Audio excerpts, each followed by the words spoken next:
जय मसीह की, praise Lord, hallelujah. परमेश्वर के नाम की स्तुति और महिमा हो। और मैं आशा करता हूं कि आप सब परमेश्वर में आनंदित और मगन हैं। और जाने वचन की सच्चाई चैनल की एक और नई वीडियो में आप सभी का स्वागत है। मेरे प्रियो, आज का जो हमारा टॉपिक है,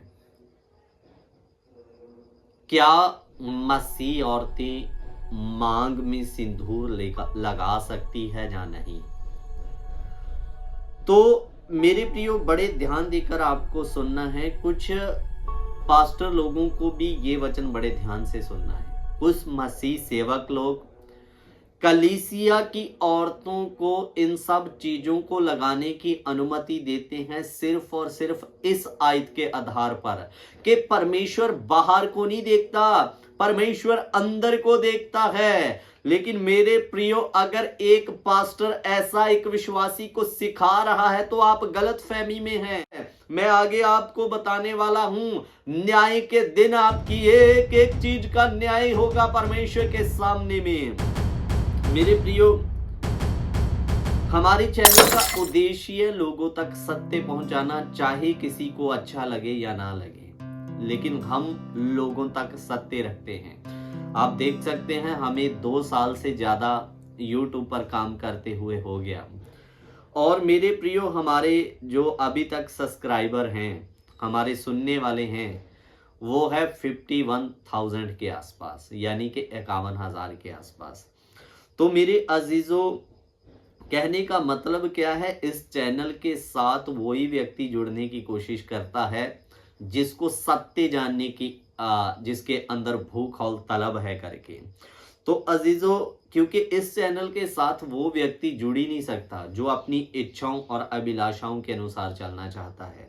तो आज की वीडियो को भी देखकर मुझे नहीं पता कि प्लस सब्सक्राइबर होंगे या नहीं, लेकिन माइनस जरूर होने वाले हैं। कोई दिक्कत नहीं, लेकिन हमें वही लोग चाहिए जो सत्य सुनने के लिए हिम्मत रखते हैं करके। तो मेरे प्रियो, मैं आपको बता रहा था कि एक सेवक जो ऐसा बोलकर कलीसिया को सब कुछ करने की अनुमति देते हैं कि परमेश्वर बाहर को नहीं मन को देखता है, तो मैं आपको बता दूं, ये कॉन्सेप्ट अब नहीं चलेगा। अब नए नियम के अनुसार परमेश्वर का वचन क्या कहता है। सबसे पहले आप एक आयत पढ़िए, पहला थिस्सलुनीकियों उसका 5 अध्याय उसका 23 वचन पढ़िए। शांति का परमेश्वर आप ही तुम्हें पूरी रीति से पवित्र करे और तुम्हारी आत्मा और प्राण और देह हमारे प्रभु यीशु मसीह के आने तक पूरे पूरे और निर्दोष और सुरक्षित रहे। तुम्हारा बुलाने वाला सच्चा और वह ऐसा ही करेगा। हालेलुया। मेरे प्रियो, इधर में लिखा, शांति का परमेश्वर आप ही तुम्हें पूरी रीति से क्या करे, पवित्र करे। और सबसे पहले आया तुम्हारी आत्मा और तुम्हारा प्राण और तुम्हारी देह हमारे प्रभु यीशु मसीह के आने तक पूरे पूरे निर्दोष और सुरक्षित पाए जाएं। हालेलुया। जो लोग कहते हैं परमेश्वर बाहर को नहीं देखता, केवल अंदर को देखता है, मन को देखता है, कान खोलकर सुनिए। यीशु मसीह के आने तक आपका आत्मा, वचन में लिखा, आपका प्राण और देह तीनों निर्दोष और सुरक्षित पाए जाने चाहिए। बाइबल में लिख कर दे दिया मेरे प्रियो। अब ये कहकर गाड़ी नहीं चलेगा, परमेश्वर बाहर को थोड़ी ना देखेगा। बाहर में तुम जैसे मर्जी रहो, परमेश्वर तो अंदर को देखेगा। लेकिन इधर में लिखा, उस समय तीनों चीजों का न्याय होगा और ये तीनों चीजें परमेश्वर के सामने में निर्दोष पाई जानी चाहिए। आपका प्राण, आपका आत्मा और देह भी निर्दोष और सुरक्षित रहना चाहिए। तो मेरे प्रियो, अब ये बहाने बनाना बंद कर दो। परमेश्वर बाहर को नहीं देखेगा, देह, प्राण और आत्मा तीनों चेक होगा उसके सामने में।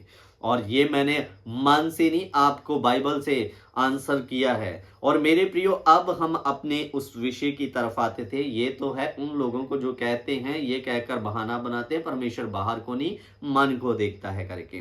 तो अजीजों, अब हम सबसे बड़ी बात, सबसे पहले हम ये देखेंगे कि जो मांगी में सिंदूर लगाना ये कहां से लागू हुआ, कहां से इसकी प्रथा शुरू हुई। सो इसको जानना एक विश्वासी के लिए बहुत महत्वपूर्ण बात है, क्योंकि कहीं ना कहीं ऐसा ना हो कि शैतान हमसे आत्मिक व्यभिचार करके हमें परमेश्वर के कानून और नियम से दूर कर। एक तथ्य जो हिंदू मान्यताओं के अनुसार सिंदूर लगाने के लिए रखा गया है, पढ़ेंगे उसको। हिंदू धर्म में विवाहित महिलाएं मांग में सिंदूर इसलिए भरती है क्योंकि उसे सुहाग की निशानी और सौभाग्य का प्रतीक माना जाता है। साथ ही ये पति की लंबी उम्र और खुशहाल जीवन की कामना का प्रतीक भी है। यहाँ सिंदूर के धार्मिक और संस्कृत महत्व के बारे में कुछ और जानकारी दी है। तो इसमें सबसे पहला सिंदूर क्यों लगाना है उसका नंबर 1 इधर में बताया गया है, ये सुहाग की निशानी है। तो इसमें नीचे तथ्य क्या दिया है, सिंदूर को विवाहित महिलाओं के सौभाग्य का प्रतीक माना जाता है। नंबर 2 पति की लंबी उम्र, मान्यता है कि महिलाएं सिंदूर अपने पति की लंबी उम्र और उनके खुशहाल जीवन के लिए लगाती है। और तीसरा तथ्य है देवी पार्वती का आशीर्वाद। पौराणिक कथाओं में कहा जाता है कि मांग में सिंदूर भरने वाली महिलाओं की रक्षा देवी पार्वती करती है और उनके पति को नकारात्मक शक्तियों से बचाती है। और इसका एक सकारात्मक तथ्य भी है, वो भी पढ़ देना चाहता हूं। सिंदूर को सकारात्मक ऊर्जा का प्रतीक माना जाता है जो महिलाओं की सकारात्मकता को बढ़ाता है और उसके पति और उसके जीवन पर सकारात्मक प्रभाव डालता है। सो मेरे प्रियो, ये है हिंदू परंपराओं के अनुसार तथ्य कि सिंदूर आपके पति की लंबी उम्र को बढ़ाता है, देवी पार्वती का आशीर्वाद होता है और वो पति की यानी दोनों की रक्षा करता है। और मेरे प्रियो, सिंदूर को विवाहित महिलाओं के सौभाग्य का प्रतीक भी माना जाता है। तो ये थी क्यों स्त्री इस सिंदूर को लगाती है।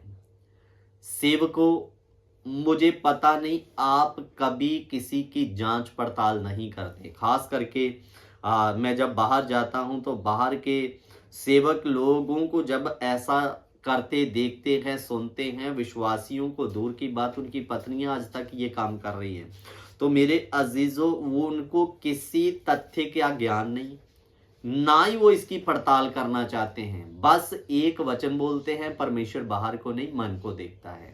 लेकिन ये कहां से लागू हुआ, इसका महत्व क्या है, इसकी पीछे की बैकग्राउंड क्या है, कोई जानना नहीं चाहता। मेरे प्रियो, कहीं ना कहीं इन चीजों की जड़ें मूर्ति पूजा से कनेक्टेड है। आपको लगता है मैं उनके सामने सर नहीं झुकाता, लेकिन आप उनकी विधियों और परंपराओं में शामिल होकर उनके साथ कनेक्ट हो जाते हैं और शैतान आपको आत्मिक व्यभिचार यानी मूर्ति पूजा में गिरा देता है और आप सीना ठोक के कहते हैं मैं मसीह हूं करके। मेरे अजीजों, ऐसे शारीरिक विश्वासियों से बाइबल की बातों तो इनके लिए मानना इनको कठिन लगता है, लेकिन मेरे अजीजों, जो दुनिया के रीति रिवाज हैं, जो इनको खुशी देते हैं, इनको करना इनको आसान लगता है। जो बाइबल में लिखा इनको वो नहीं करना, लेकिन इनको वो करना है जो बाइबल के साथ जिन चीजों का दूर दूर तक कोई नाता नहीं, और मैं आपको शुद्ध भाषा में कहूं जिनकी सीधी सीधी जड़ें जहां उनका कनेक्ट कहीं ना कहीं परंपराओं और मूर्ति पूजा के साथ कनेक्ट होता है। वचन की बातों को करना इनको कठिन लगता है, ये ना हो पाएगा करके कहते हैं, लेकिन मसीह रहने के बावजूद भी ये दुनिया के रीति रिवाजों के साथ में जुड़ना पसंद करते हैं। ऐसे विश्वासी को बाइबल शारीरिक विश्वासी का नाम देती है और बाइबल में लिखा, अथा अब जो मसीह यीशु पे में है उन पर दंड की आज्ञा नहीं, क्योंकि वो शरीर के अनुसार नहीं आत्मा के अनुसार चलते हैं और आत्मा आपको वो ही अगुवाई करेगा जो वचन के अनुसार है। तो मेरे प्रियो, एक आत्मिक व्यक्ति दुनिया की बातों को नहीं परंतु आत्मा यानी वचन की बातों और आत्मा जो अगुवाई करती है उसको महत्व देता है। और शारीरिक विश्वासी इसको वचन से कोई लेन देन नहीं, बाकी इसको दुनिया और दुनिया की परंपराओं के साथ चलना अच्छा लगता है। नाम के लिए ये मसीह है, लेकिन काम मसीह वाला एक भी नहीं मेरे प्रियो। तो इसलिए अगर आपका काम मसीह में नहीं है तो मेरे प्रियो आज से अपने नाम से मसीह लगाना बंद कर दो, क्योंकि मसीह वही जो परमेश्वर की ओर से मसा किया है, और मसा किया व्यक्ति दुनिया को खुश करने के लिए नहीं, परमेश्वर को प्रसन्न करने के लिए आत्मा और वचन की अगुवाई में चलता है। हालेलुया। तो अगर आप इसको लगाना चाहते हैं तो बाइबल से एक तथ्य दें कि कहां पर इसके बारे में बाइबल बताती है। जब आदम और हवा की शादी हुई, उनके जीवन में तो ना सिंदूर था ना मंगलसूत्र था, तो क्या वो पति पत्नी का जीवन नहीं जी रहे थे? आज भी ऐसे हजारों मसीह हैं जो वचन के अनुसार खड़े हैं और सिंपलताई का जीवन जी रहे हैं। क्या वो पति पत्नी नहीं है? क्या उनको परमेश्वर ने दर्जा नहीं दिया पति पत्नी होने का? तो मेरे प्रियो, कुछ लोग कहते हैं ये एक शादीशुदा औरत की निशानी है। अच्छा, आदम और हवा ने ऐसा कुछ नहीं किया था, वो पति पत्नी नहीं थे, है ना? क्योंकि आपकी भाषा के अनुसार आपको लगता है यही निशानी है करके। तो मेरे प्रियो, इसलिए हमारा इन सब बातों को इन दिनों में आप तक पहुंचाने का उद्देश्य, पीछे की जड़ें और बैकग्राउंड क्या है, ये सब चीजें आपको पता चलनी चाहिए। क्योंकि खुल के तो लोग आपको बताते नहीं है ये कहां से शुरुआत हुआ, इनके पीछे का उद्देश्य क्या है।